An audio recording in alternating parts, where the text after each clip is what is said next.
There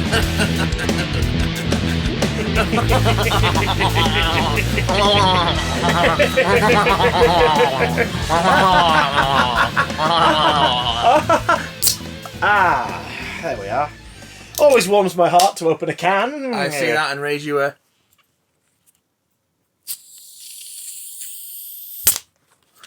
Oh, do you know what I was going to say? I think the bottle's letting us down, and then it did that little snap at the end. It knew.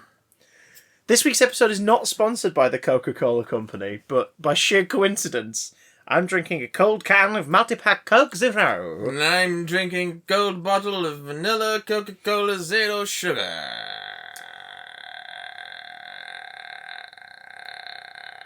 Does it taste of vanilla? Yeah. What do they do for that? No, but I'll give it a whiff. Yeah, I can smell it. What do they do for that? Because it's sort of like... Beaver ass. Beverass. Mm. Beaver's back beaver. True. The beaver's back beaver. I'm not surprised. That's what synthetic vanilla is. That's what non-natural vanilla is. Vanilla flavouring is like... Beaver's anal glands. Yeah, basically.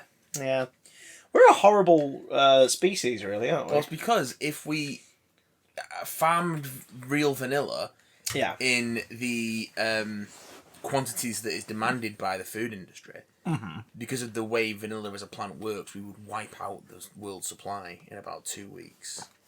Wow. It's a very difficult to maintain and grow plant. It's quite a finicky little thing, is vanilla. So what you're saying is, when they've mastered that thing where they've broken down the DNA structure of beef and pork as a substance, yes, and they've cloned it to the point where we don't need to. I mean, we don't need to anyway, but you know, like where there's no need to ever kill an animal for food ever again, because what you will be eating that will be sold to you will genetically be the same thing, but nothing was killed to get it to your plate. Listen, the misery just really seasons the meat.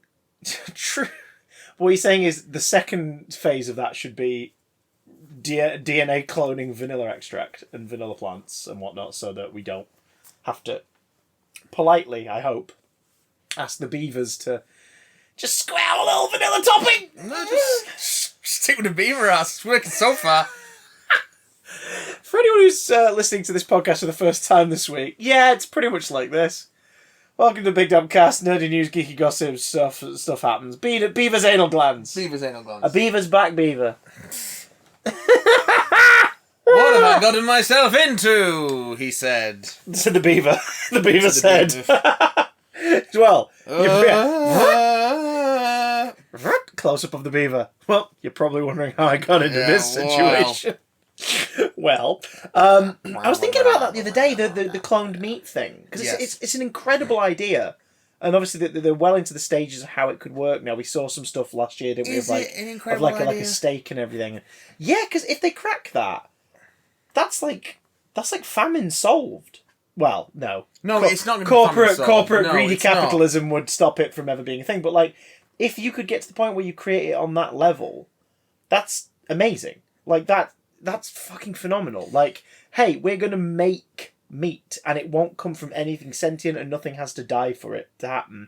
And we've cracked it, and it's like all the people who complain about it and go, "Ooh, but it's just grown in a lab." Yeah, but didn't you always love it when like, in Harry Potter, the beans taste like a steak? Or in Willy Wonka where they're like, no, it's like a roast dinner, and they're chewing gum. Like, you never had an issue with that. So you're happy drinking anal glands in your Coca-Cola, everybody. I am. But you know what would happen, though? What's that? Real meat would become a proper black market item, wouldn't it? Ah, I see you've read Chew. I haven't actually, but I've got it. I've got volume 1. I should probably dive into that. Anyway, yeah, see, that's a comic. We're back to pop culture. Hey, everybody. I am Chris. Things just got out of hand. Johnson. And I am screaming. I am crying. But that's just my average evening. Funnily enough, that was what the beaver was saying. Jesus Christ. Poor beaver. But from beavers to butt heads. Oh, we're going to here we go. talk about some stuff. We've got the Book of Boba Fett finale to discuss. Lots of spoilers ahead for that. The Book of Boba Fett. We have the Book of Tatooine. The Daimyo, Dime me the colour of your jumper. Dime here, dime here, dime everywhere. He dimes them there, he dimes them here. Then Boba Fett, he'll dime them from ear to ear. I cannot find him anywhere, that damned elusive pimpernel. We're also going to talk about Super Bowl trailers and trailers that snuck out or were shut out in the week since we last spoke to you guys. It was the Superb Owl show this weekend. It was. Did you watch the halftime show? I've not watched it yet. No. I really want to. Why would I? Because it's like Snoop, Eminem, Dre. It's a very specific part of like the musical landscape from when I was growing up. Yeah, showing up. It's a very specific part of the musical landscape from when I was growing up that I actively ignored. It was the part of the musical landscape. I don't have nostalgia for I that started period. to get into, and then the way you do in high school, you sort of pick a style. You pick a side. And I became a mosher, and I sort of ignored all of that.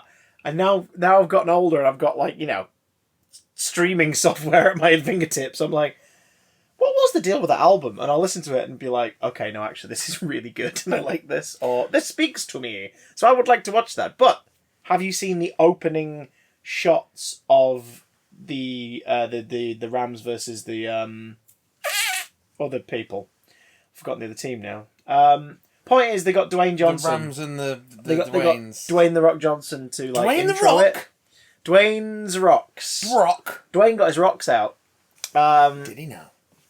And it's great because he turned up dressed as a traffic cone, a red traffic cone.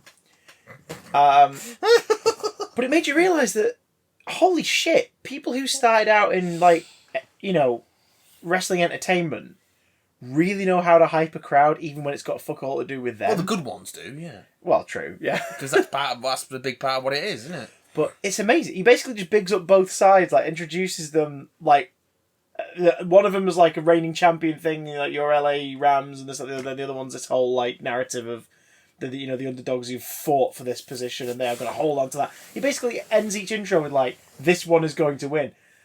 Straight down the barrel of the camera, there's no autoprompter. He's just gone, I know what I'm going to say. And he's just gone out there and done it.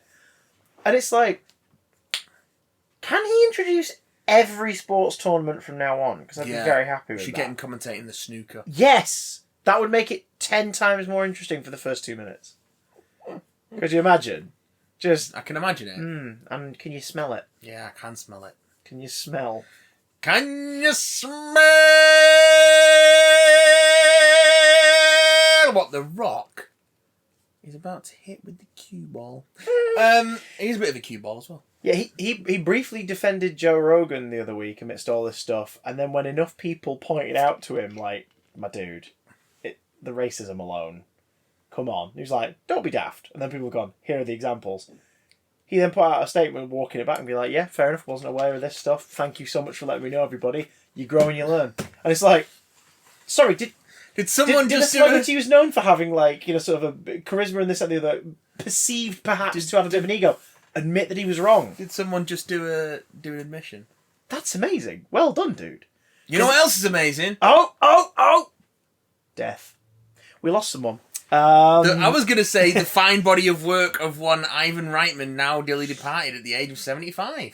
Literally earlier today, we're recording this on Valentine's Day because we are each other's greatest love, let's be honest.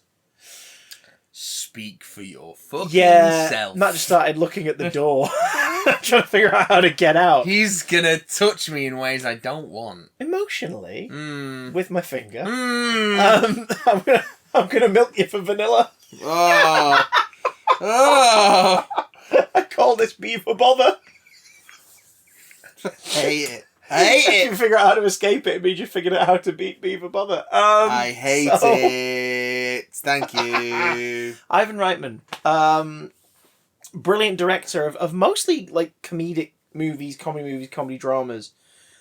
Fine body of work, but for big nerds, especially comedy nerds, there's quite a lot to pick from.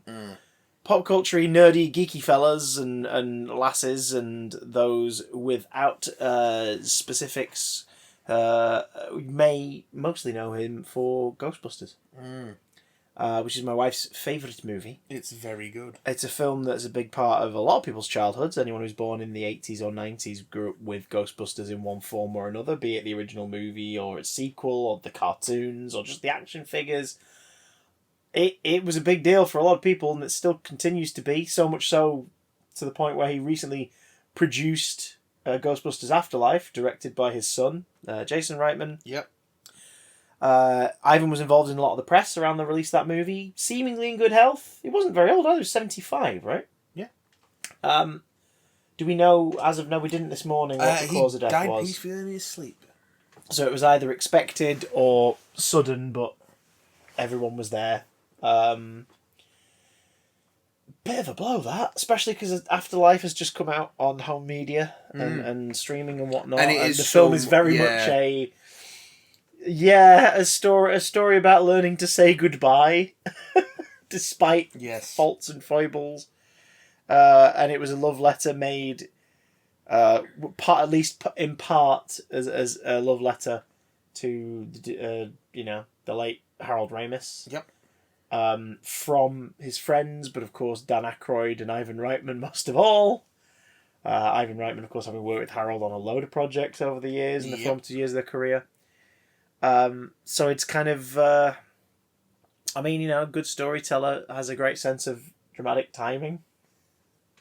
Yep. And it's sort of like, oh God, okay.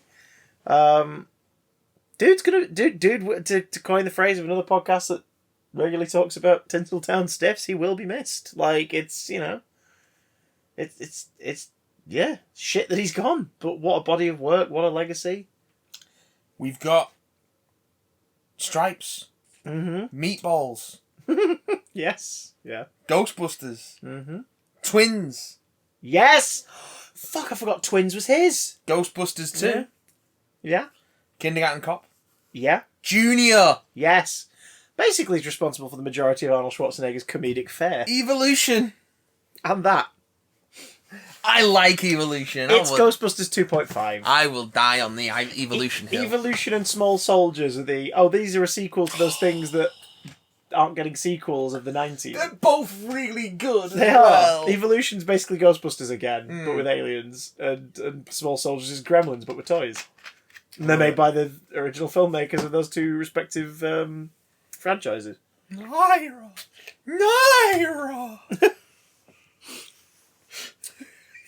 I think we have established that caw and Tucky don't work. Whatever happened to Sean William Scott? I don't know, but he started showing up in banners on certain websites where it's like, why Hollywood won't hire Sean William Scott anymore? Which, of course, whenever you click on those things, as I'm sure we all have at least once, it's always like, here's what they did, here was their career, here's the peak of their fame. They were last in this. We don't know why that... Do you know what I mean? You're always like, oh, so there's not some kind of horrid thing has happened. It's just, you wanted to click that article, you bastards. Sean William Scott's the one who pops up a lot now. If I look on Snapchat and stuff, he's one of the ones that shows up. He has been working, like, as recently as 2019. Some people just have peak periods, like where they're you know, they're the it thing for a few years, and then like Hollywood kind of settles a bit, and then they used a bit less, but they're still around, they still work. Do you know what I mean? I do know what you mean. That was that burst of films sort of in the 2000s where like Cedric the Entertainer was suddenly propelled from like a respected stand-up to like being in a load of comedy movies. Never as the main, always as a support.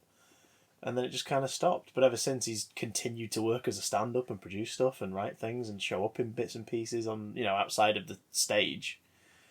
It just happens. It just happens. We'll always have Bulletproof Monk. We'll always have Bulletproof Monk. That was a film. Is that Chun Yo Fat? Yeah, Chow Yun Fat. Chow Yun Fat, sorry. Yes. Oh my god. Chew Your Fat. So I'm still thinking of Chew. What the fuck are we talking about, Chris? Well, we're talking about trailers right now. Alright, cool. Last week, the world shat out the trailer for a film that, according to the trailer, the film is called Circle Picture of the Silhouette of a Dinosaur Skeleton, because the title doesn't appear in the trailer at any point. But Jurassic World Dominion released its first trailer. Like, oh no, wait, this one I haven't seen. Well, right, live watching. I'll tell you the basics. All you need to know now. No, we'll do a live watching now. Oh, we're going to do a live watching. We'll do live watching. Oh, Jurassic Park Dominion. Jurassic World Dominion. Jurassic- Universal Pictures. Tits. Universal tits. Universal Pictures. Big dinosaur tits. Jurassic World Dominion. I want you to describe what you're seeing. We've got the Pachycephalosauruses being chased by people on horseback. Over whose voiceover? Whose voiceover are they using? Whose voice are they repurposing? Oh, it's bloody Attenborough. It's Richard Attenborough. Chris Pratt looking all Pratt-like. Look, oh, it's Brontosaurus somewhere. Is that Clone Girl? She's in the trailer. I don't know if that's her. There's a Um, Brontosaurus in the snow somewhere. Oh look, it's Blue the Raptors. Raptor and Baby Blue. Because they got sold Baby toys, Blue, I guess. yeah, Baby Blue the Raptor. Running. It's like, yeah, they'd all be dead now. They would all be dead. Oh, it's the Universal logo, but it's in amber. We can't keep her here. Oh look, Chris Pratt's doing the hand thing again. Yeah, that is Clone Girl. Clone Girl's there, and Owen Grady. Bryce Dallas Howard. No, Owen Grady, a nothing of a character, and Claire, a slightly more interesting of a character because Bryce Dallas Howard's like got a bit of natural charisma that just shines through no matter the role. T-Rex at driving. The most charisma anyone's ever gonna have. Laura Dern. Sam Neill out of retirement. Alan Grant. Oh. Sam Neill looking amazing for a 71-year-old. You coming or what? Sam Neill, the alpaca and goat farmer. I love Sam Neill. I love him a bit. For those who don't know, Sam Neill has retired from acting. He just pops up in things every now and again, like for Friends. So this is a big deal. Nice bit of underwater tension, which is good. Oh, Dominion, he said Dominion. Oh, yeah, we got the evil Doctor Man back. Henry again. Wu. Henry Wu back. We got a rooftop raptor chase. Big old... We'll be going back to We have now. dinosaurs with feathers. Dinosaurs with feathers. Scientifically accurate dinosaurs. The epic conclusion of the Jurassic era. Laura Dern is wearing a top that's tied around the waist again. Yep, Sam Neill. If you look at any picture of them from this, they're wearing They're different, wearing their different outfits, shades of the colours that they're famous for wearing in Jurassic Park. They're wearing their Jurassic Park outfits. Not exactly. It's an alien. It's an alien. No, it's not. a dinosaur. It's a big pterodactyl. It's a dinosaur. Oh, it's look. That looks really good. I like that. Dope. That looks dope. That looks terrifying. Dilophosaurus. And that looks, unless it's a new dinosaur, it looks a little bit like the Indominus from the first one. So, like, I guess there's more genetic tampering out there. Yeah, I suppose. And then no title, just Jurassic Park / World logo in amber. I mean, yeah, all right, whatever. Do you know? Isn't it weird? I'll see it. Isn't I guess it weird that we're in a world where we see a trailer for a Jurassic Park movie and we go, yeah, sure. Like, there's a couple of bits in that look as set pieces really good. The thing that's got me to want to go and see that is how exciting some of the set pieces look. And I don't mean the motorcycle chase through the European town. Like, I feel like I know I've not seen it through a town and stuff, but I feel like we've seen that before. Like, that doesn't feel dinosaur specific. Yeah. Even though the fun of this is the dinosaurs out in the real world, and we know from that short film that Colin Trevorrow put out a couple of years ago that is going to be the most interesting hook of this movie. Yeah. Is it's like, the dinos are in civilization now. Do we round them up? Do we find a way to live with them? Do they just stay away from us and it becomes a thing of they just live out there in wildlands? Like, what's about to happen? The cat is out of the bag. The shot of a T-Rex at a drive-in movie looks brilliant. Yeah, that is a good. Looks really cool, and it sort of makes you realise that, oh yeah, the end of Lost World would have been fun if that was the premise of the film and not just a random 25-minute fourth act on top of the film's third act. Why did he eat the dog? I'm not seeing many practical effects shots in that trailer, and that makes me sad. That does make me sad. But I think that Dilophosaurus might have been practical. Very likely. There's something about the frills. Scary bastard. How the hell is she going to get out of that situation? Well, It's right in front of her face. who could say? It's obviously just posturing. You The know- Dilophosaurus is just posturing at this point. You know, burning question I want answered. Go on. Is Alan Grant still having recurring dreams in which he gets talked to by raptors? Alan! I hope so. I like Jurassic Park 3 a lot more than The Lost World, and I'm going to say that, and that's the thing that I've said, and that's true. The Lost World's best qualities... You know what? I'm going to say three sequences. The first time you meet the bounty hunters, the poachers, because it's really horrible to watch. Yeah. Because they're mostly attacking herbivores, and Pete Postlethwaite, God rest his soul, is so deliciously prickish in that movie. He's such a twat. Cracking actor. He's so good in that film. He's so horrible in that film. And I saw that film, was in 97, so I would have seen that when I was 6 or 7. Yeah. I saw it when it came to video, so it would have been about 7. And that was the first thing I'd ever seen him in. I didn't realise I'd been listening to his voice in James and the Giant Peach for ages, but... so when I saw him in another thing, whatever the next thing was I saw him in, I hated him. Because he was so horrible in Jurassic. He's so horrible in The Lost World. And yeah, if you've never seen, dear listener, In the Name of the Father, fucking hell, give that a watch. It's him and Daniel Day-Lewis acting their balls off. It's just so good. Their balls literally come off. You physically see it. And also his opening narration to James the Giant Peach, who talks about the giant rhinoceros came down, and my favourite ever pronunciation of the phrase, and gobbled him up.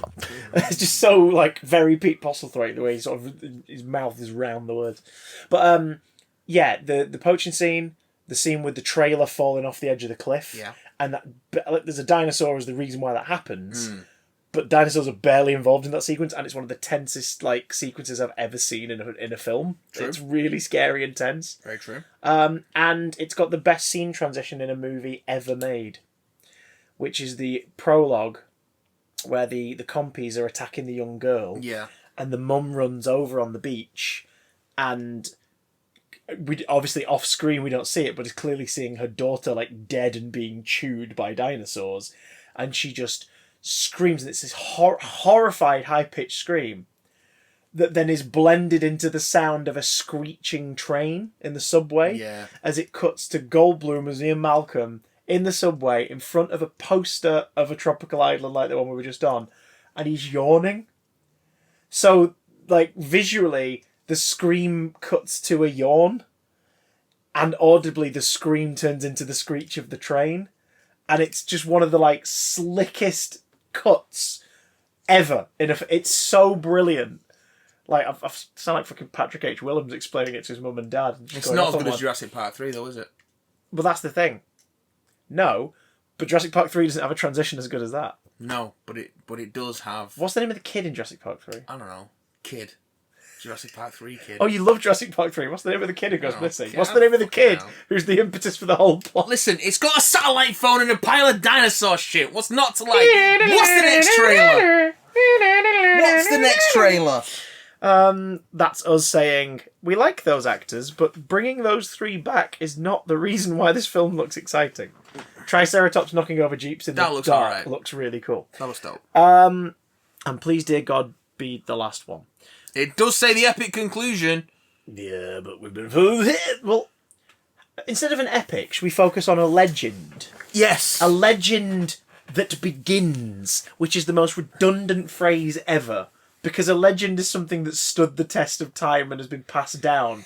You can't be like, the legend begins. Yeah, it begins before it's a legend, doesn't it? It becomes a legend after the fact. Yeah, but don't call... Exactly. You can't call something a legend going into it. Well, you can if you look going at it from retro. But when it's a brand new story pulled out of your arse, like is it a brand Lord new story of the Rings, I don't know if it is, though. I don't know if it is a brand new story. Can we stop on that title? Yeah, no. The Lord of the Rings, the Rings of Power. That's an irritating thing to say out loud. The Lord of the Rings of Power.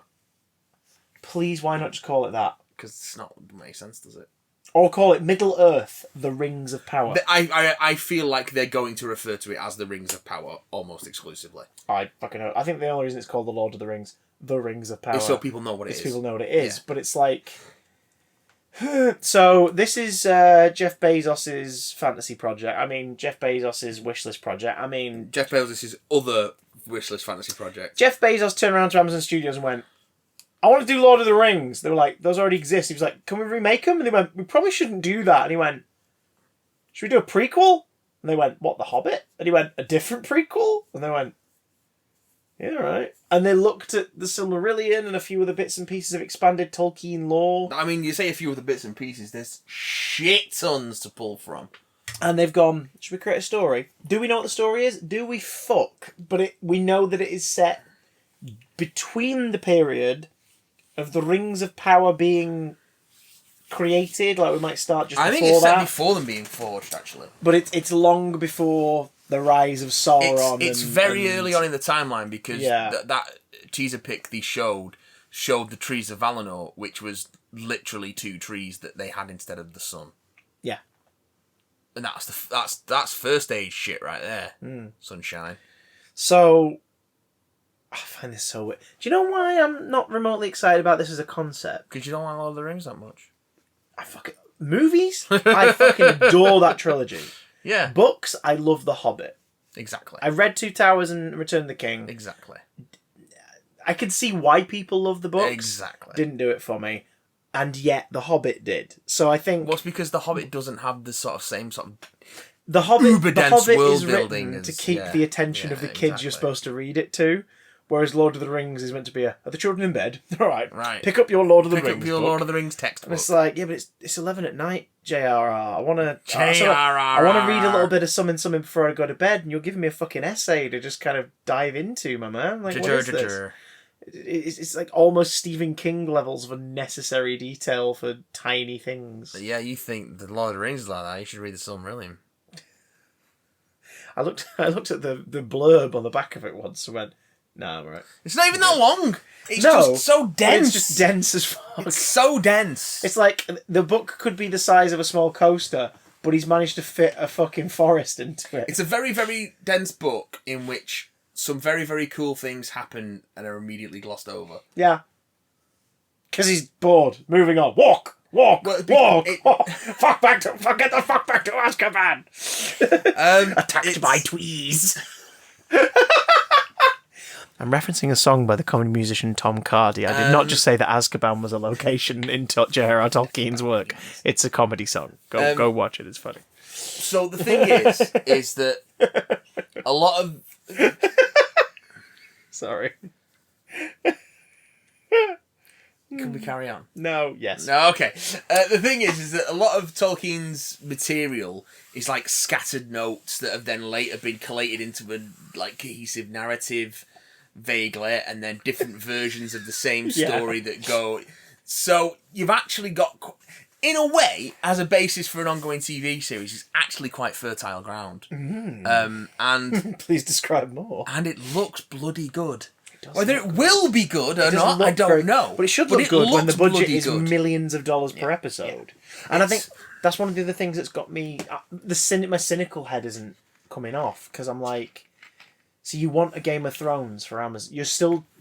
The pop culture landscape is still chasing something that, like... I don't think they do want a Game of Thrones for Amazon. They want a Lord of the Rings for Amazon. True. But also, what's Game of Thrones doing currently as a franchise outside of the books? A prequel series coming to HBO and HBO Max. What's the thing with prequel series? Like 1,000 years before and all this stuff. Like, well, again, that's because George R.R. Martin has cribbed so much from J.R.R. Tolkien, including his middle initials. So that's why the source material is similarly derivative. So of course the adaptations are going to be similarly derivative. You're a Tolkien man. I'm a Tolkien man. Who from the previous adaptations of his work, because visually as well, it looks like this series is using the movies as its setting. This is set in the same world of the films of the Hobbit trilogy and the Lord of the Rings trilogy. It seems to be. Well, it was filmed in New Zealand, and Howard Shore's composing for it. Yeah, of course it was filmed in New Zealand, because the Hobbit trilogy fucking decimated the filming. Season 2 is not being filmed in New Zealand. No, it is not. So there's that. But like based on there's a dwarven character, and it's like that's the same sort of design as we've seen in the Hobbit, and we see a couple of the locations, albeit the in different dwarven periods. princess in it does not have a beard. Oh, they chickened out, bastards. But which is, I mean, actually, I think I know that is an established fact in the movies, even. Does That's it matter, established though? in Fellowship of the Ring. Does it really matter? Yes, It's not it established does. in Fellowship of the Ring. It's is it Two actually Towers? mentioned offhand as a joke in the Two Towers, and then the Hobbit trilogy confirms it. But I don't believe the books mention them. Sure, having they talked beards. about it. They may talk about The it. Mines in of Two Towers. Moria. No, they some talk about it in point. Two Towers. Yeah. In the extended version of Two Towers. Well, I'm going to have to go back and watch them all. I've just found an they excuse. don't talk about the dwarf women having beards in Fellowship. It's a. Can I have sort of- beards in Fellowship? It's an offhanded gag line from Gimli. Actually, from Aragorn. Oh, God. Because we are so alike in voice and appearance, this is led me to believe that there are no dwarf women. And then Aragorn goes, "It's the beards." Right. So why does she have a beard? Anyway, point is. Yeah, and they do in The Hobbit. Like, Are there any characters that could be alive in this time period? there are. That we know from Two others? of them are in the trailer. Are they? Yeah. Whomst? Gladriel. Right. That's Morphy Clark. So that's okay. Right, I did not know that. So Gladriel's like 3,000 years old, as is Elrond, who is also in this trailer. Now, yes, I can picture who that is based on who we see briefly. Yeah. He's the guy who played young... Oh, you won't know. No, You sir. fucking watch Game of Thrones, did you? He's the guy who played young Ned Stark in They're not chasing. Game of They're Thrones. not chasing Game of Thrones. But let's cast someone from Game of Thrones. I mean... To be fair, every British actor was in Game of Thrones to the point where Kevin Eldon was in it twice. Yeah. There's two different characters. It's what are you going to fucking do? So Let me have a look at some character names. is Mr. the Grey alive, or is this way before his time? If he is around, he won't be called Gandalf. I can tell you he'd that be much. called Mithrandir. That's his proper Elvish name. Translated to modern English is Steve. Stephen Toast. Stephen Gandalf Toast. Stephen Gandalf. Well. Rings of Power. Didn't expect that, did you? Rings of Power. Let's have a look at the cast list we've got. Yeah, so Morfydd Clark is Gladriel. Mm-hmm. Benjamin Walker is High King Gil-galad, who is very briefly in the Fellowship of the Ring in like one shot because his role was cut even for the extended editions. Robert Aramayo is Elrond. Mm-hmm. Obviously, younger Elrond. And then most of the other characters... Yeah, like Charles Edwards is playing Celebrimbor. Celebrimbor, he doesn't actually get mentioned. He's the guy who forged the rings. Yes. But he doesn't actually turn up in the movies. No, he's. I guess this is now gonna put the continuity, even though it was never solid, of the Middle Earth games into question as well. Well, the first one's clearly set in the film universe based on the designs, and then the second one just goes off on its own fucking tangent. Sexy Shelob, and yeah, and even the spider Shelob looks nothing like Shelob looks in The Return of the King. And yeah, what we got the other We've got that Gollum game coming up later this year as well. That's like not set in the book, not set in the films, but is using the film's kind of visual style. Yeah, I don't fucking yeah. But yeah, I mean, those are the three that jump out. There is a character called Isildur in this. It's not the same Isildur who took the ring at the end of the Second Age after the fall of Sauron, because he was named after someone else. There's a lot of that in Middle Earth. Mm-hmm. Like King Durin the Fourth is a character in this series, which of course is not the same as the other Durins later on in Dwarvish lineage, because they use the same names over and over again. Mm-hmm. Like if you go back into Middle Earth history to like the First and Second Age, there are Boromirs, there are Aragorns. Like they've used those names before. Yeah, it would be weird if everyone had a completely unique name. There are Elendils and stuff like yeah.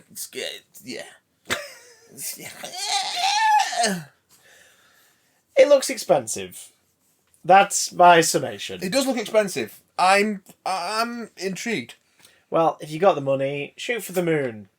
Speaking of moons, Matt's gonna have to take a swig of his anal gland juice to get over that. During the superb owl, there was a... You're right there. You okay there? Fucking hate you.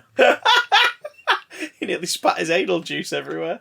During the superb owl, we got a new TV spot for Moon Knight. Moon Nugget! And everything we have to say about it can be summed up in the next 10 seconds. Some new shots. There's a bit where you see him throwing a freaking little moonerang.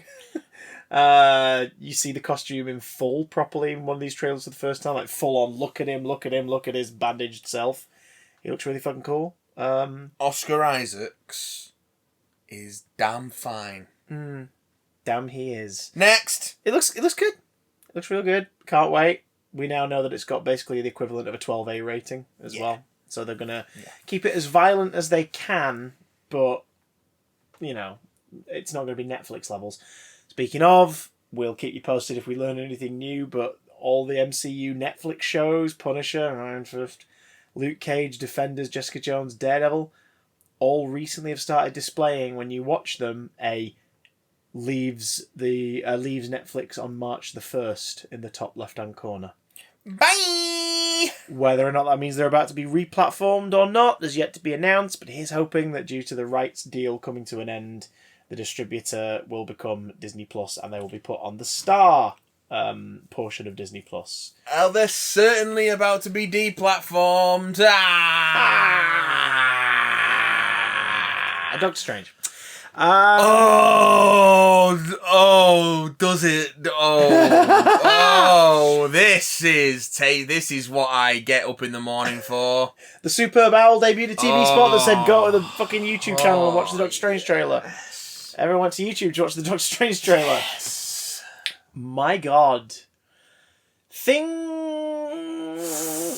for this trailer, which I know sounds weird to say, but there are things in this trailer that definitely tease the brain hole. So go pause this if you can. Go watch the 2+ minute trailer online, and then come back listen to this if you haven't already. I want it in my eyes. So we know that Strange is meddling with magics beyond his comprehension, which seems to be the ending of Spider-Man No Way Home, with him trying to tie the multiversal splinter back together. Yeah, it seems like despite him managing to fix the problem in No Way Home, is the problem is not 100% fixed. Yeah. He's fixed what he can. Yeah. Oh, the Peter Parker issue is dealt with. But the cat is out of the bag. Yeah.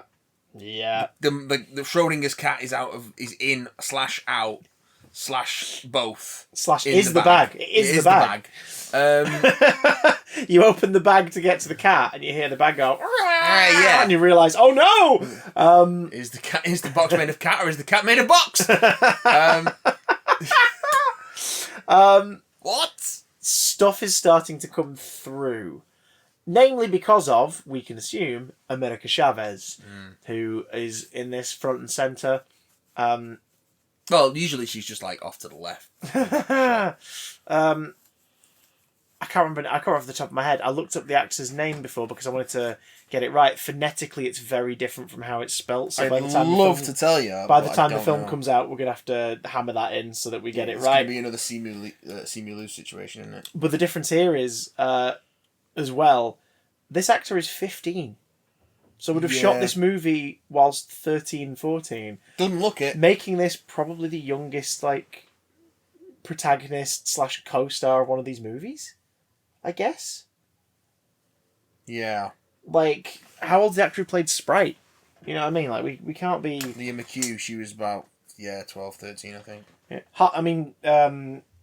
Ty Thingy playing Harley in Iron Man 3, he was quite young, and he obviously starred in a whole act of the film. He was a co-star. Ty Burrell? No, he's been out here for ages, mate. Ty Burrell. But yeah, America Chavez, for those who don't know, aka Miss America, although they're probably not going to do that in... Well, then again, they might. She borrows that name from a golden age era superhero. Miss America Chavez. Yeah. I believe is how her power is she can hop through dimensions. Yeah. And punch shit in the face real good. Oh, yeah, well, I wonder if she's going to get, proper fisticuffy rough and tumble like she is in the comics, because in this she appears to be a bit more of a kid sidekicky, all the bad shit's happening and you're going to need to help me, Doctor Strange. If America Chavez isn't punching shit in the face real good, she's not America Chavez. Do you think she maybe gets her powers in this because of the multiversal split? No. She's the accident, and because she's jumping through dimensions, it starts causing the rifts. No, I think she's just going to be a really cool character who jumps through the rifts. Fingers crossed. She's got the cool jacket as well, though. It looks like her costume is like the Young Avengers, the Kieran Gillen era Young Avengers kind of look. Aged down a little bit because they don't Oh, she's a kid. But she's like, a kid, so they don't have her in hot pants. You know no, but I mean, like, but yes. we're going for the jeans, the shit-kicking boots, the blue jacket with the big star on the back and everything. It's a good look. It's a good look. It's very cool, and it's one of those where it's like, hey, kids, do you want to be a superhero? You want to be a superhero like America Chavez? Don't even need a ridiculously expensive costume. Just need a denim jacket and a big-ass star on the back.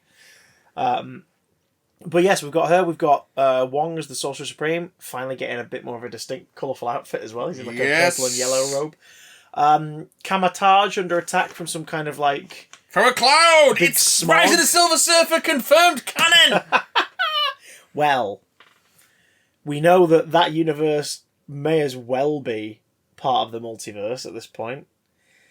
Because let's get to the thing everyone wants us to talk about. In the middle of the trailer whips its big old cock out on the table and goes, any objections? And the whole boardroom goes, nope! And then before anyone at the end of the table can go, wait a minute, isn't that cock from they get zipped up and then they move on like it was no big thing. In the middle of the night! Patrick Stewart's in this movie. Oh. We see the back of his head, we hear his voice. Oh. No confirmation as to who he's playing, and you don't see him full on, but I think we all have suspicions. Patrick Stewart's sonorous tones. Unless they're about to Ralph Boner us into submission. Oh, I hope so. Well, I hope not in this case. I hope it's... I love the Ralph Boner fake out in WandaVision. I hope because it was the film. It was the MCU going, we'll tease you with the idea of the multiverse, and then go, no, that's just no. And then Loki establishes it. Spider-Man, a what if shows it off. Spider-Man shatters the safety barriers, glass between the MCU and the other universes, and this film's now following on. I think we're dealing with Charles Xavier.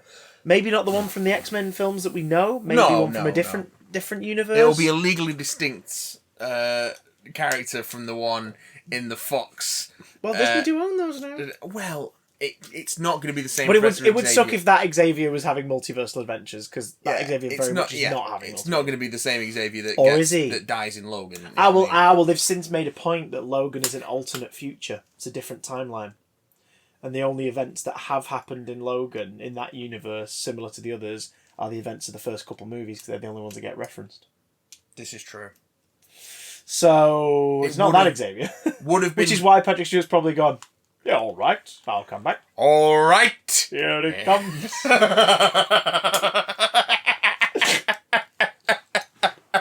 Benedict Cumberbatch's head looks like a fanny.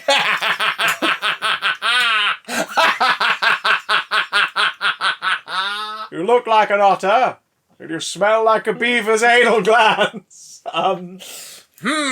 Sweet vanilla. Is that what you used to dye the streaks in your hair, Strange? We see at least 2 Strange variants in the trailer. At least 2. Well, 3 if you look at the TV spot. Odd, yeah. But they're all... God. Hey! But they're all Benedict. And I'm like, I'm sorry. You better give us at least one Strange that's not played by him. Yeah, Charles Xavier playing... Hello, I'm Stephen Strange. Is that alright? Fair enough. I'm the bald Strange. Okay. Maybe it's a Council of Strangers. Council of Reed style. Well, you see, you tease us with Reed, because at one point Strange is detained. Never take the dialogue in the trailer as a direct indicator of which scene it is. It seems like Mordo's handing him over to somewhere as an authority, but it might be a separate plot line. But he's handed over to somewhere, he's put in tech cuffs, he's shepherded around this big kind of like art gallery museum thing, which in the TV spot we see Christine is also there. Rachel McAdams with fiery ginger red hair. At first I didn't realise it was her, because the hair was such a contrast to like how I've seen her in other films. I was like, oh shit! But like, he's put in tech cuffs, he's shepherded around by 4 Ultron/Iron Man drones, which basically look like the you know the blanket around the world thing from Age of Ultron? Yes. This is what happens if he gets it right. Yes. So they're working for an Iron Man, possibly. And we're taken to a big old chamber where we, the audience, are cock-teased with some Charles Xavier. Are we getting the MCU's take on the Illuminati? Is this a multi-dimensional Illuminati of, like, heads of dimensions? Like the Guardians of the Multiverse in What If? Like, someone has put a few people who are, like, in charge of their shit from different dimensions together to... That someone being themselves. Well, yeah, well, there might be a hand guiding this into position, but we see at least 4 chairs, maybe 5 or 7 based on how much has been obscured by Stephen in the foreground of the shot. There are a couple people sat down. There's a seemingly female figure based on the hair and the shape of the chair and everything, and a couple male sort of signified silhouettes, and someone walking in. Can't quite tell who that is, but they're in maybe not a robe, but a very long coat. Could be a long lab coat, maybe. You could be a long lab coat, maybe. So, yeah, for those who don't know, the Illuminati are a group of... Oh, there's been a couple of them over the years now, but a group of, heads of different societies, or seen as representatives of different sections of the Marvel Universe, specifically within its solar system, in and around Earth, the surrounding distance, who showed up very briefly during, if I remember correctly, Avengers Disassembled. And then Brian Michael Bendis did a mini-series about them that revealed that this is a group that have been operating quietly since, Secret War, the first one with the Beyonder and the Battle World and everything. And the original lineup, correct me if I'm wrong, the original lineup was comprised of Tony Stark. Yes. Essentially, he's Avengers liaison, keeping on top of that stuff. Reed Richards as the interdimensional representative, because he's the one who obviously go through multiverses and pocket universes and everything. Black Bolt, King of Atalan, head of the Inhumans. Namor, King of Atlantis, and King of the Ocean, and at this point not knowing that he's a mutant, but that was his whole bag. He's you surface dwellers, I must be involved in these conversations. Charles Xavier is a representative of mutant kind, and obviously the most powerful telepath on the planet. Yeah. And was Black Panther in the original lineup? No, they asked Black Panther to be a part of it, and he was like, "Don't do this. It's only going to end badly." So who am I missing? Oh, Doctor Strange. Yeah. Doctor Strange. Is essentially, the head, the master of the mystic arts. So, the line given by Patrick Stewart's character, presumably Xavier, is maybe it's time we told him the truth. So is this the MCU Strange's induction into an Illuminati? Or his introduction to them? I don't know, because Or is it sort of vaguely Illuminati-esque as sort of a... shortcut. We're kind of going to do this, sort of, maybe. Yeah, maybe. Because there's definitely strange variants in this, and maybe Strange and him splitting the multiverse open is something that's happened in other realities as well. So he's sort of seen as the nexus of all... the nexus of all realities. No, that's a swamp in the Everglades. Well, it could be Wanda, because the only reference we've had to the nexus of all realities so far was in WandaVision, which ended with her trying to break through the multiverse to find an existence where her kids were alive. The Nexus of all realities needs a man thing to guard it. Well, Wanda better grow a trunk and get all green and mossy. Whoever knows fear burns at the touch of the man thing. The giant-sized man thing. Giant-sized man thing. Oh, my giant-sized man thing sold really well. It's a mint condition as well. Mint condish. Oh, the staples at a weird angle though. Keep pricking my finger on it whenever I touch my giant-sized man thing. It's really taking the resale value down. We have Defender Strange. We've seen really briefly. He's called so because an action figure's been released way ahead of time, and he's sort of in a vaguely New Avengers era outfit, the red and black outfit. Yep. He's got little short and neater facial hair. We've got one with short, neat facial hair, his hair slicked back into a ponytail. I think that is Defender Strange. Well, he did. No, this one's in a blue and yellow outfit with red trim. Who in the TV spot appears to be the same one that's zombified at the end of the trailer, complete with the multi-arm effect, but with decaying black arms, covered in sort of burnt flesh. And suddenly the big old credit at the start of the trailer that says, from director Sam Raimi, makes you go, oh yeah, no, I can see that. I can freaking see that. The Spider-Man trilogy director and Evil Dead trilogy director returns to the world of superheroes using his horror background. Darkman director. Oh god, Darkman. Drag Me to Hell. Drag Me to Hell's great! And some might say his most jarring and frightening piece of work, Oz the Great and Powerful. The Oldsmobile is in that movie. Like, 'cause of course, oh god, we're going to get the Oldsmobile somewhere in this movie. Yeah. For those who don't know, Sam Raimi, like, hides his first car that he used in the filming of... Was it Cabin in the Woods and then Evil Dead when he remade it? It wasn't called Cabin in the Woods, it was something like that. It's In the Woods. And then Evil Dead. His first car, his yellow Oldsmobile, has showed up in all of his films, sometimes in cameos, sometimes in prominent roles. Spider-Man just falls out of the sky. Spider-Man lovers, it's Uncle Ben's car, so it appears in like dream sequences and flashbacks in the sequels. Uncle Ben. It's in Oz the Great and Powerful. It's the centre of like a cart being driven through a village in the Emerald City, the square in the Emerald City.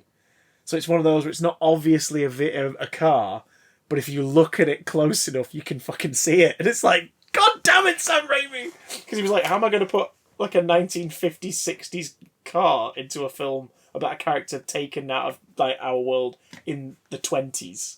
Well, I know, I'll just disguise it as something else, but it'll be in the film. Just like he disguised Bruce Campbell in that under massive prosthetics. As a munchkin. Just like he disguised Bruce Campbell as a human. For so long. Hey, just because Bruce Campbell is actually a perfect example. He's a Balchinian.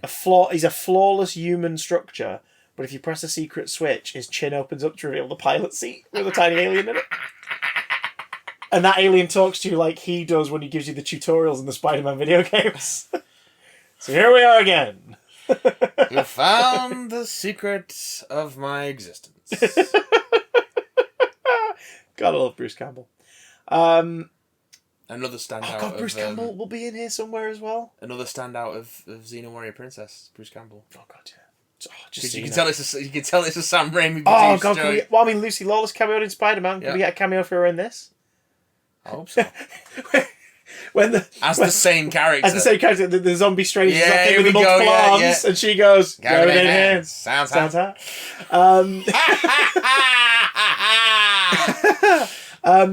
Can Bruce Campbell play one of the variant strangers? I'd be very happy with that. Bruce Campbell can Variant Reed. Can they get variant Black Bolts? We didn't say a word. No, Jeffrey Combs in to do his knockoff Doctor Strange movie that they couldn't get the license for as a Doctor Strange variant. What was it called? What? For a moment, I think because there was a Doctor Strange TV film, wasn't there, in the 70s? Yeah, I thought that's what you were talking about. But Charles Band tried to do one. Was this around the time that like David? Who was David Bowie's wife? When she got the rights to like Daredevil, and she was going to do a Daredevil movie, and she was going to star as Black Widow in the Daredevil movie, and this was like in the late 70s, and there was like costume, not test, but like she did sort of like a little fashion experiment, leaning into what the costumes could be like. No, I want to say there's a load of like unmade Marvel cinematic projects, folks, and they're all fascinating. If I can, I'm trying to find it now. Oh God, what is it called? What's it called? Professor Weird. It's something weird like that, yeah. Bizarreman, like MD. Where is it? Dr. Mordred. I know that name. Dr. Mordred. Master of the Unknown. Oh my god, that's Doctor Strange. It is Doctor Strange. That's Doctor Strange minus the tash and the cape. So, it's a Albert and Charles Band joint. They were like, okay, we want to do a Doctor Strange movie, and apparently they started off with having the rights, but they lost the rights. So they retooled the wow, script. what a roller coaster! So they retooled the script, made it R-rated, and yeah, it's Jeffrey Combs is the Doctor Strange that never was. Was that him firing like tendrils out of his sleeves? Because there's a shot in the TV spot for this where Strange like seems to launch two snakes out of his sleeves toward the camera. I mean, it's got some wild shit in it. I've got to track down a copy of this at some point. Oh, look at that! Look at that! How cool's that? That's basically the Eye of Agamotto. Yeah, isn't it? Who is Ted Raimi going to play? Oh, I don't know. The voice of the bull thing. That's a great shot. That's Doctor Strange. That's Doctor Strange. That's 1992, this, mate. 1992. Wanda is, of course, the other big attraction of this trailer. Elizabeth Olsen returning to the role. A trailer which explicitly, like the first trailer, she mentions, sort of like, Strange says, I'm not here to talk about Westview. This trailer takes us back to Westview. Two Wandas meeting, the present day Wanda seemingly envisioning, or in a maybe in a different universe where Wanda carried on puppeteering this town and was left to her own devices. We've got, mention of Vision, like having theories on the multiverse. Mordo up to shenanigans. Chiwetel Ejiofor could tell me he's about to murder me and describe how graphically he's going to do it, and I'd just be thankful for getting to listen to him tell me a story. Actually, you could sort of get a version of that. You can watch the opening scene of Serenity, I guess, because he sort of talks that guy into the fact that his death is a good death, an honourable death, while this dude is sliding down his sword. I'm so glad he's got a prominent role in this. I'm so glad he's got a more prominent role in this one. Yeah. Because obviously, Doctor Strange comic book fans, who are Doctor Strange's villains? Dormammu's the big bad, sort of, for the most part, and then it's Baron Mordo. And Mordo wasn't a villain last time. He was Carl Mordo, a fellow student at Camatage, and he was a mentor for Strange. And then by the end, he's like, no, this fucked up, and I'm getting Mordo Alesto. this fucked up, and I'm getting out of here. And the post credits, he's like, no more sorcerers, and he's stealing people's magic. So I'm glad he's got more of a prominent role. America Chavez is going to be a great addition to the Marvel Universe. Let's get into the speculative shit that people are talking about. So maybe Illuminati. Perfect Iron Man would imply there's an Iron Man around.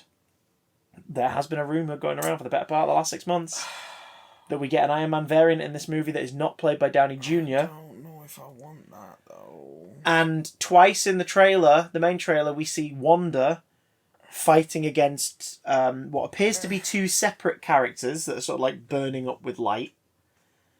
One of them looks vaguely Captain Marvel-esque. Maria Rambeau. But it looks like it might be Monica Rambeau. Yeah. So whether that's from that universe, maybe, where Westview's still around, maybe she ends up getting more power and becomes that universe's Captain Marvel. Yeah. Maybe we're getting a reappearance of that character before the Marvels after WandaVision, since this film is clearly going, hey, Planet Earth. Most of you watched WandaVision, right? Of course you fucking did. Come on in. And it's like, okay.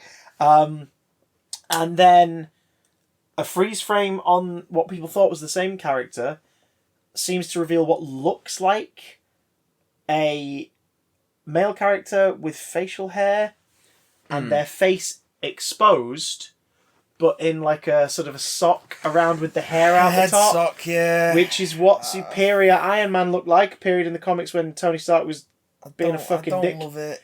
And when he had his helmet open, he had that sort of tiara and face sock on his head. Yeah. And some people have noted that he does seem to resemble, in that frame by frame, a certain actor who was going to play Iron Man in 2008's Iron Man. I hate it. If Paramount had their way, which is Tom Cruise. It is. Now, I know you say you hate it, but here's a couple things that might... One thing that I think makes it worth it.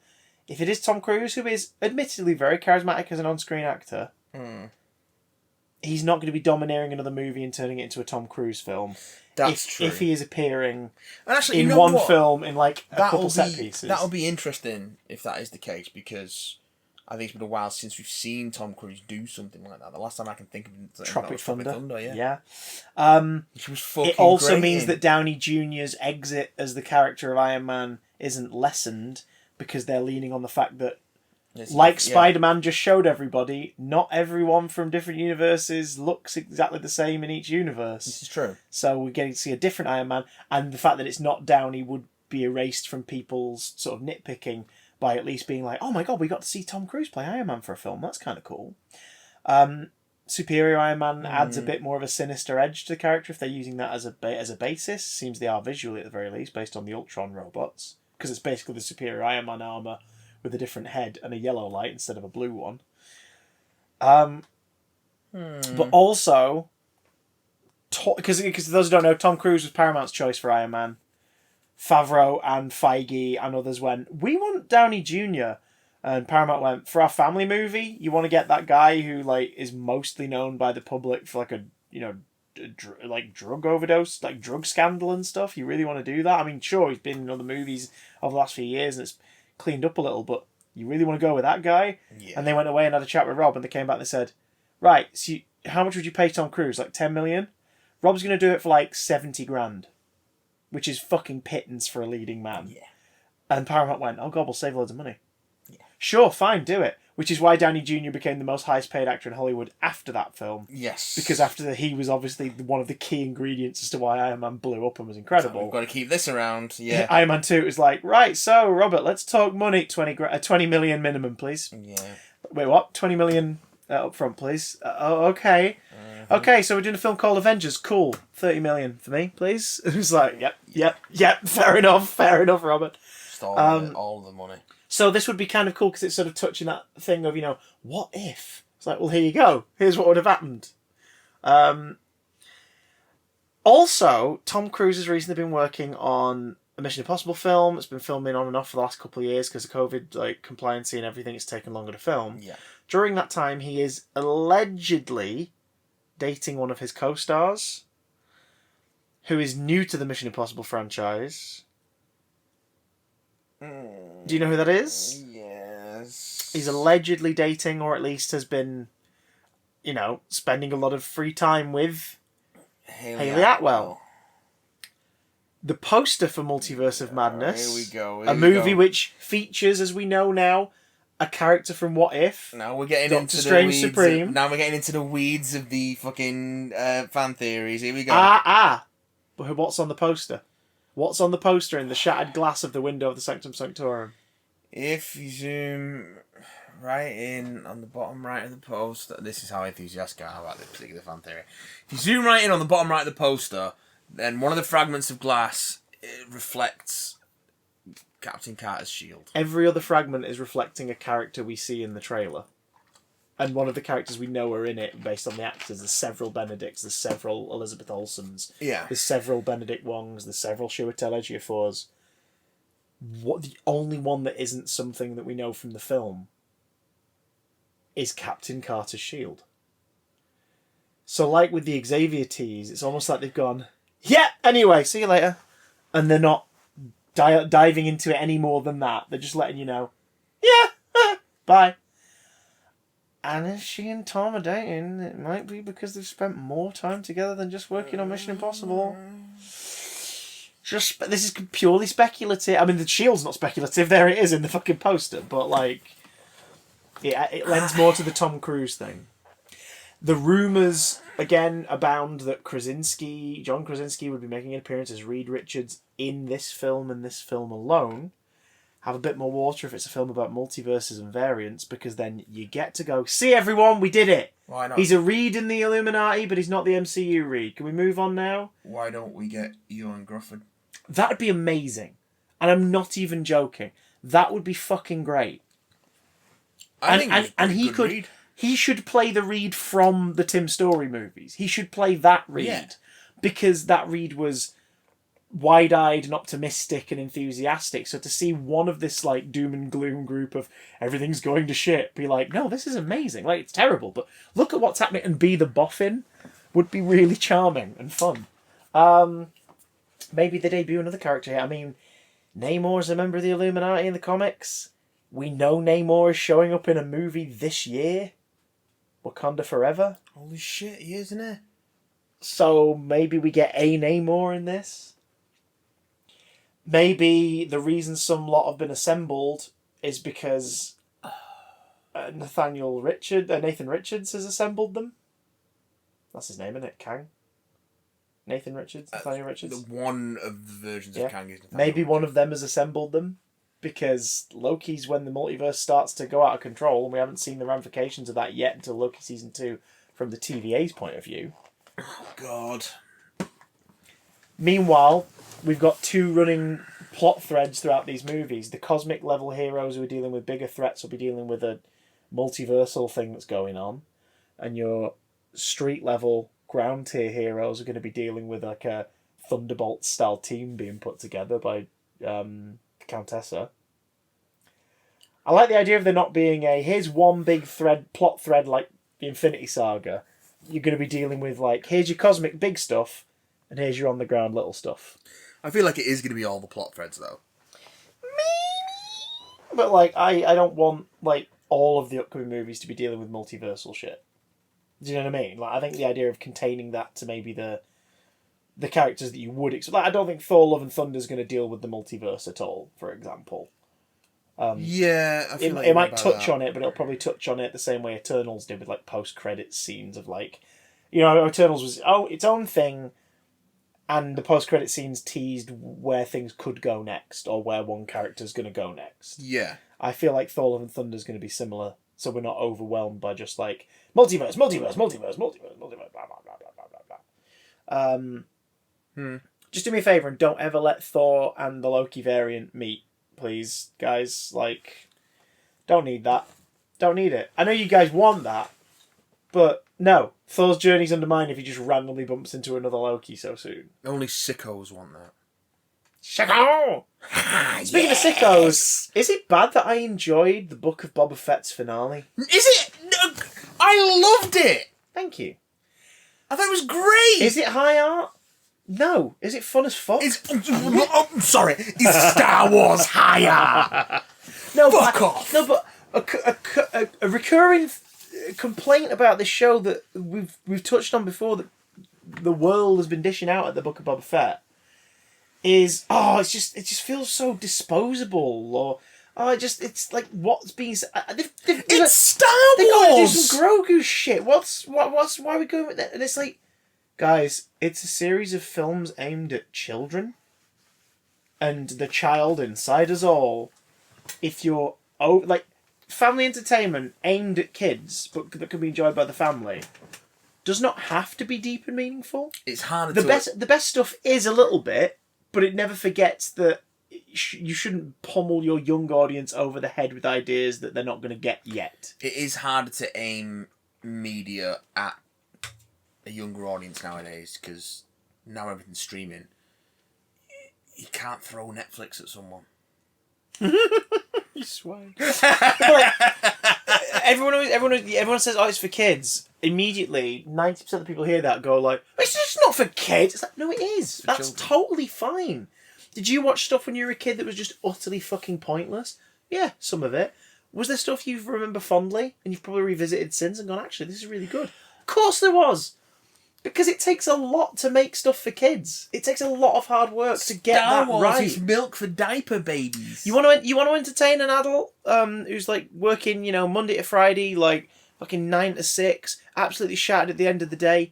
They've got a brief bit of time to watch TV at like 9:30 before they go to bed or whatever. You want to entertain them? It's great. You pick up your sniper scope of entertainment. There they are. They're sat on the couch and they're bored as fuck. Pew! Shoot them with a reality TV show. They're entertained. They're fine. They've got what they need, right? The fools. Imagine trying to snipe something that's running back and forth, hopped up on E numbers. Yeah. That's what it's like trying to make entertainment for children that hits the mark. It's impossible. Which is why the spin was very important. Yeah. Jesus.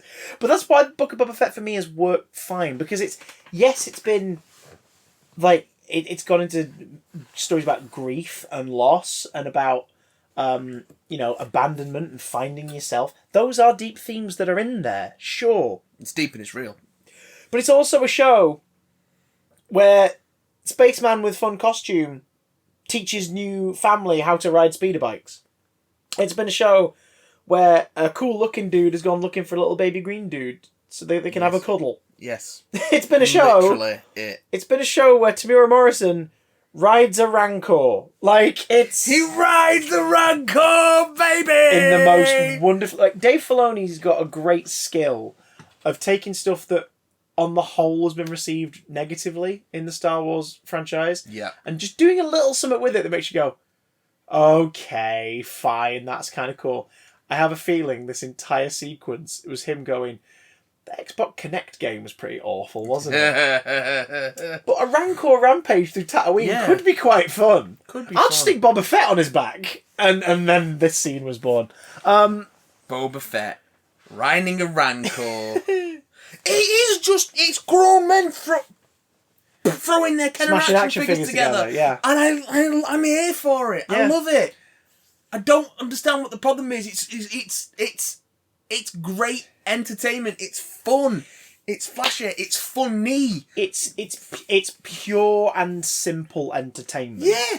And there's nothing wrong with that. There is a Does it purity touch to on it. deeper things? Sure. Yes. Can you read deeper things into it? Absolutely, you can. Does it get a little dark every now and again? Sure. But guess what? All the best shit you watched and read when you were kids got a bit dark every now and again.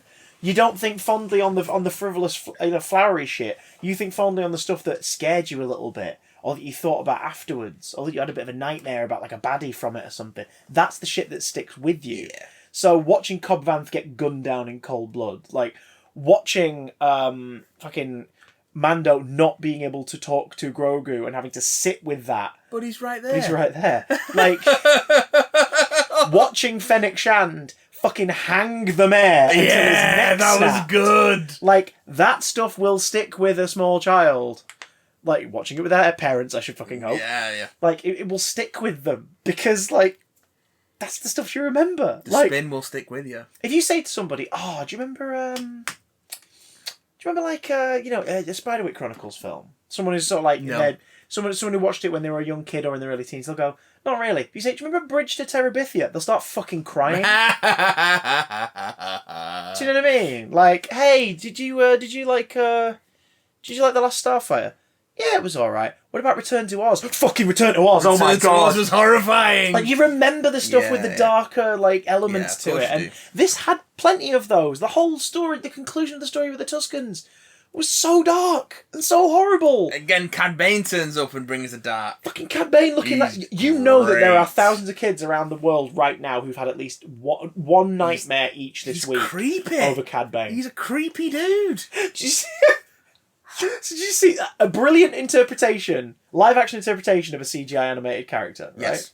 Did you see the amount of complaints people saying like, oh, like his mouth needs to be lower down, he needs more of a snout, like a Don't snout area. understand the art style. I've seen a meme going around where Yeah. someone's posted that, and then they've said, meanwhile, and they've posted a photo of Christopher Lee as Count Dooku, And then, and Christopher Lee in the stylized CGI look Yeah. from Clone Wars, and be like, did you have a problem with, Yeah, do you have a problem it with that or the works. other way around? It's like, the costume, the performance, and the it's dub by so Corey Burton good. was fucking excellent. So good. And I love that he got, again, spoiler, if you haven't watched it, spoilers. I love that he got killed. And I love that he got killed by Boba because of something. Because, like, there are few nitpicks I have with the show overall. There is a weird non-sense of closure with the Tuscan story in a way. Yeah. But there was a hint of it in that scene. Well, I think that's Well, why like, he's staying on Tatooine, isn't it? Yeah, this series hints that Boba and Cad know each other and talks about they've obviously crossed paths before and they've taken. This isn't even the first time I've taken a job from you and all this See sort of Clone stuff. Wars for more. Yeah, but like you don't need to see it. This gives you enough. No, yeah, exactly. To get the gist. But Cad Bane goes into the situation, takes the job, hears about Boba, and is like, "Oh yeah, I can fucking deal with this. Don't worry about it. Like, I knew when he was a young kid. I'll know him now. He's a knackered man. Like, I can make this work. It'll be fine." And then how does Boba fucking get one up over Cad when it looks like Boba's about to be shot executioner style by Cad Bane?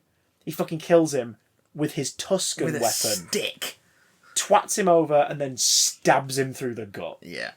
And it's like that was the sliver of closure for the Tuscan thing this series. Although it would have been nice if Boba got to exact some vengeance on the Pike Syndicate after finding out that they were the ones who killed the Tuscans. But I think he already knew that in a way. But it's the fact that he was influenced to kill the biker gang by them. So he was used. He was a pawn. Yeah. And it would have been nice if it felt weird that it was Fennec who randomly goes to the meeting spot afterwards. It's like, where were you for the whole fight? Like, where were you? Just going over there and then waiting for the fight to finish. Well, that's the thing. If For they... them all to gather. I guess she was waiting for them all to gather. Yeah, So because... she could take them out in one spot. Because if she waits until they've done it, until they've won the fight, it gives them time to run away. If she True. goes there while they're fighting... Yeah, I mean, just kill all of them. Knock the head of the Pike Syndicate the fuck out. Have him wake up in Jabba's palace. and have Boba just fucking kick him into the Rancor pit. Do you know what I mean? Just so Boba can have that moment of, fuck you. Yeah. But I feel like that being said, her taking them out was like, oh my god. it does seem to imply that Boba and Fennec are not going to stick around. Or at least Fennec isn't. Maybe Yeah. she might spread her wings. The gang, the biker gang. I've not had the same problems others have had with them. I like the biker gang. But Fine. Yeah, they were a bit pointless by the end of it. They were just there. Yeah, they're just there. I find it really weird. I don't know if that actor, I can't remember her name, but the one who plays the member with the bionic arm. Yeah. The one who looks like she's jumped out of a Blade Runner movie. Yeah. I don't know if she is British or if she's putting on the accent. Let's find out. But it's very like. Do you remember we had a theory ages ago that all of the leads in the new Star Wars stuff and the Disney era Star Wars stuff seem to be someone's type. Like either Kathleen Kennedy, would you know what I mean? Like either Kathleen Kennedy or Bob Iger or someone has a type, and that type is, like 5'4", very posh British brunette. Yeah. Regardless of what the role is, whether the role needs a bit more of a rough and tumble signifier, like Rey, you can kind of buy it because she's sort of like, she has to be sort of a vanilla template in some way, with a wide-eyed, like, enjoyment of this universe and a respect for the legends that have come before her and everything. And you're meant to sort of see it through Rey's eyes, and then her character, her identity solidifies itself more as that trilogy goes on. Mm. But like, Rey is certain height, certain body type, certain voice, certain hair. Then we cut to Rogue One, where oh my god, Felicity Jones, what's she called? Oh no, I'm having a moment. Jyn Erso. Jyn Erso is a daughter of someone who's like an imperial planner who went like, nope, this is wrong, and left to go on the run. So they're like in the arse end of nowhere, and like I can't remember her mum's accent, but it's not like Queen's English, and like her dad's Mads Mikkelsen, but she grows up to be certain height, certain body type, certain hair, very posh English voice. That's what rebels do, isn't it? I rebel, and it's like, as a signifier, a less stereotypically RP voice would have sort of lent a lot more to this character. That's not a dig at Felicity Jones, but it's just sort of like, you think somewhere along the line they would have been like, can we lean a little more on a southern English accent or a northern English accent, just something, or just have you be a bit more sort of, I don't know, spiteful in your delivery of something, sort of hit the harsher tones of your voice a little more, because then it sort of shows that she's this smuggler, this criminal, like a more of an Artful Dodger kind of character. Yeah.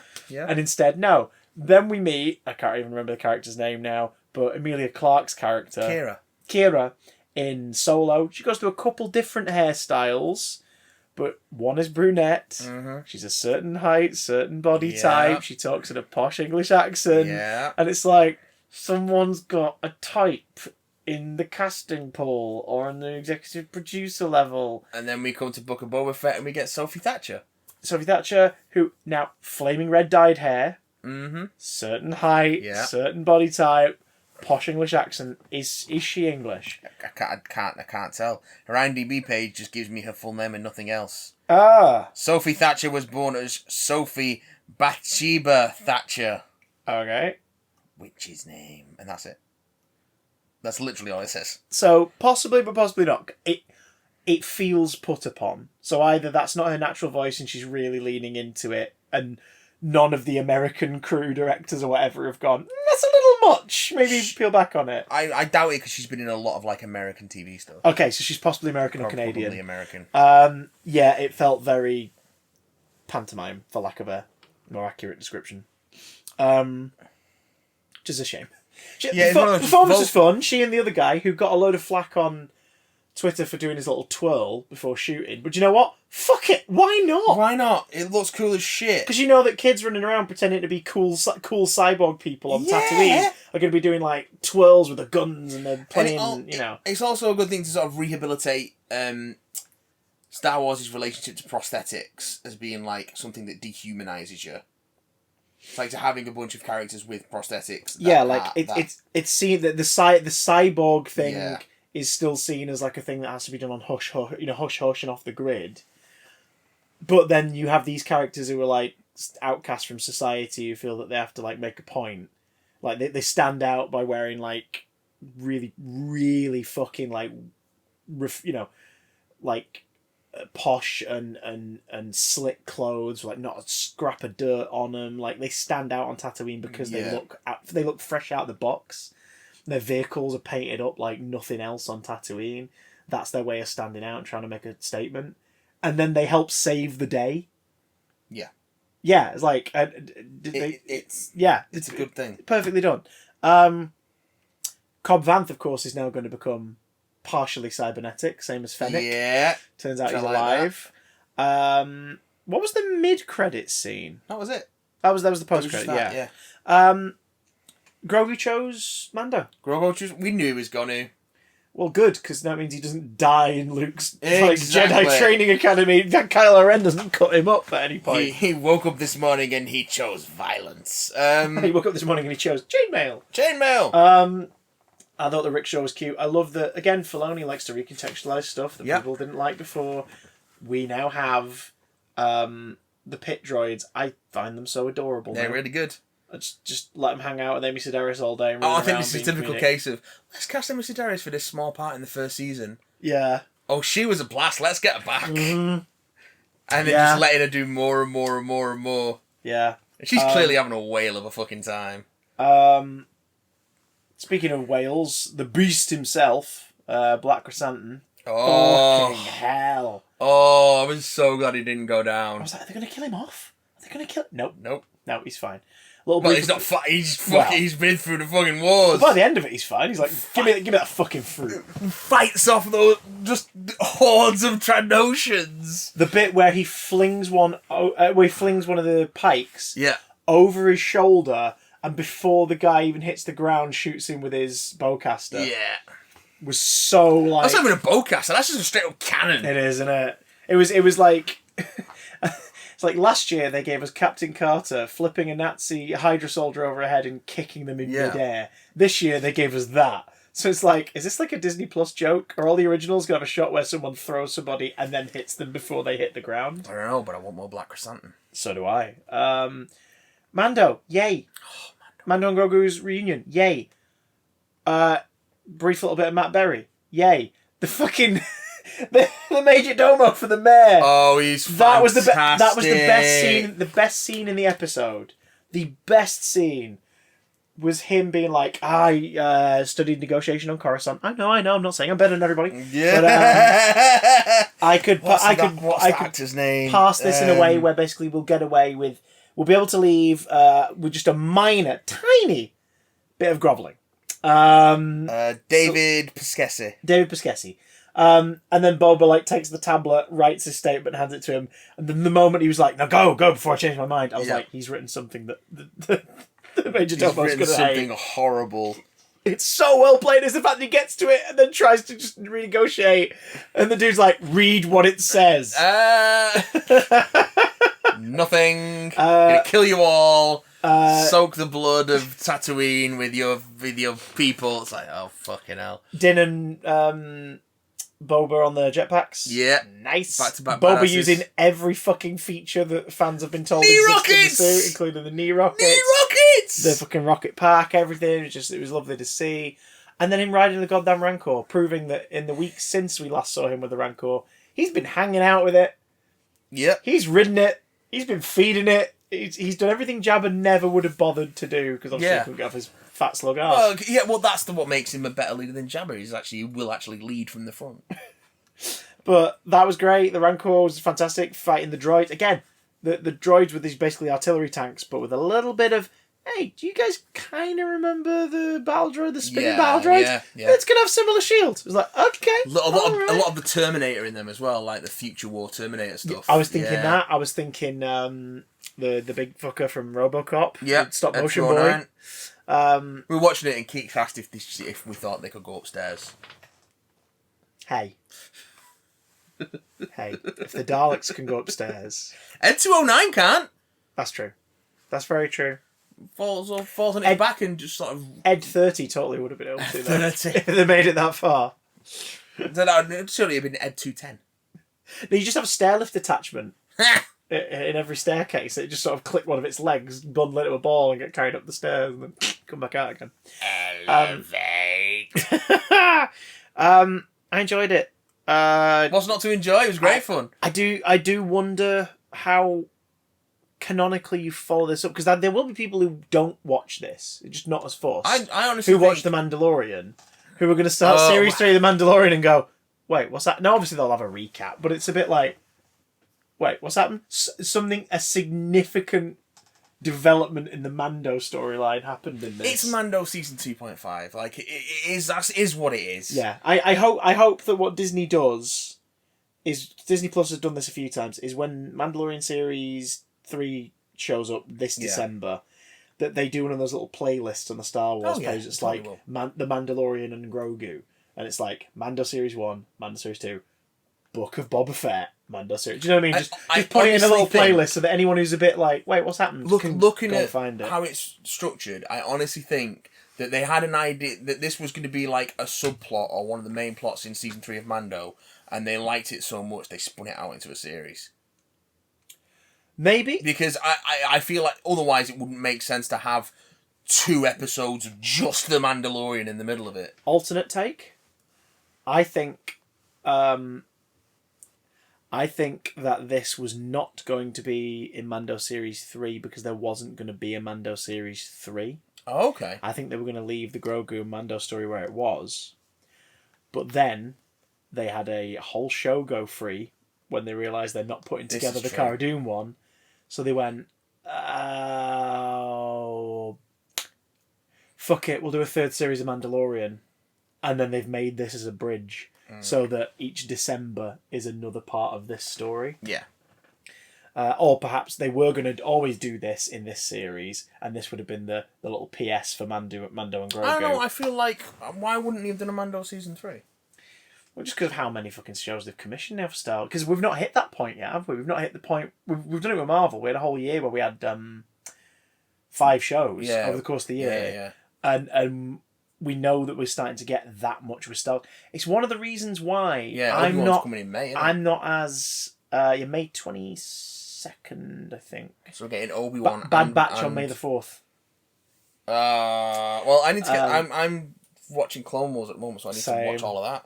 I'm not too... I think it's a bit egregious how much it's gone up by, but I'm not too fussed by the idea of Disney Plus going up a little bit on the yearly subscription.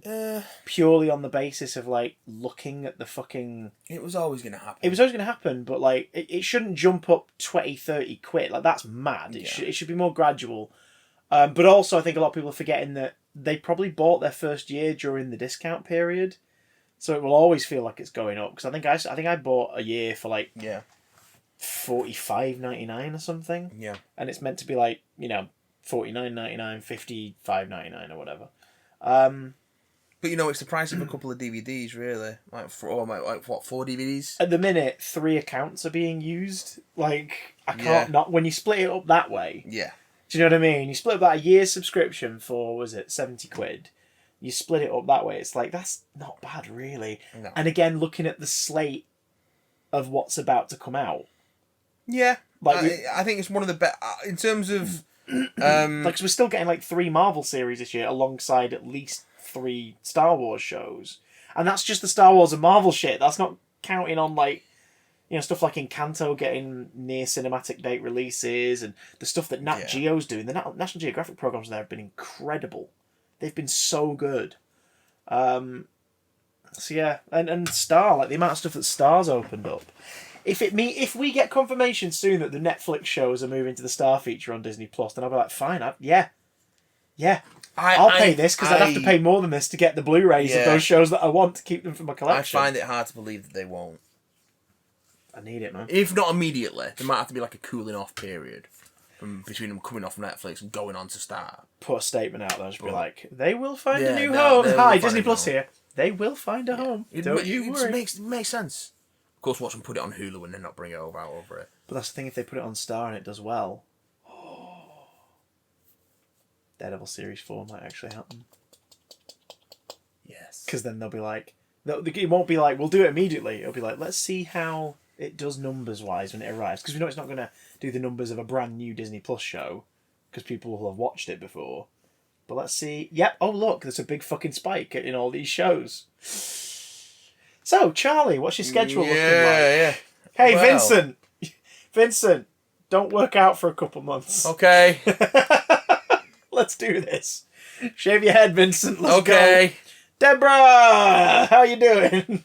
I'm fine. No, don't cry. It's good news. It's good news. I can't help it. It's just my natural state. I've been keeping the tears running and warm up just in case you need a Karen Page. Just constantly crying. Or looks like she's on the verge of crying. She's the wateriest eyes I've ever seen her. She's really good in that show. She's very good in that show. So good in that show. Yeah, especially in season 3. God, yeah.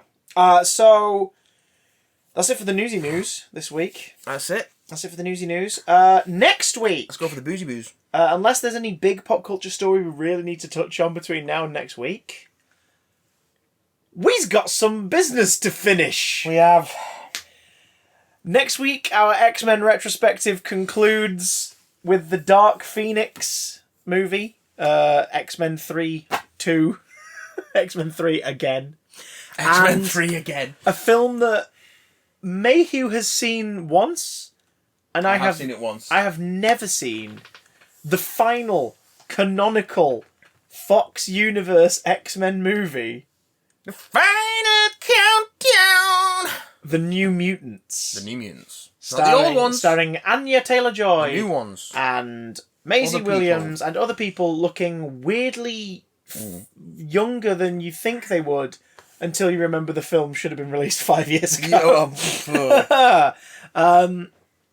Like Anya Taylor-Joy's eyes are only like half their size in this compared to how they are now. Now they're the size of small plates. Maisie Williams, Annie Taylor-Joy, Charlie Heaton, Alice Braga, Blue Hunt, Henry Zaga. Yeah. Other people. Those people. So if you want to predict or send in your reviews, see if they match up with ours for those movies, now's your chance. It's the last part of that series, long overdue. So you can email us, bigdamcontact@gmail.com. You can also, and I believe this is, let me just check for legality reasons. Yes, we are on Twitter @BigDamnCast. That is indeed a thing that we are doing. You can also keep the lights on around these birds. Patreon.com/BigDamnCast. We'd greatly appreciate it. If you're on Twitch, give Big Damn Stream a follow for sporadic streams. But before we go, 295 down. 5 to go. Maths is fun. Tick. Tock, tick, tock, tick, tock. Oh, fucking crocodiles in here. How'd it get in here? Go away! Tick tock!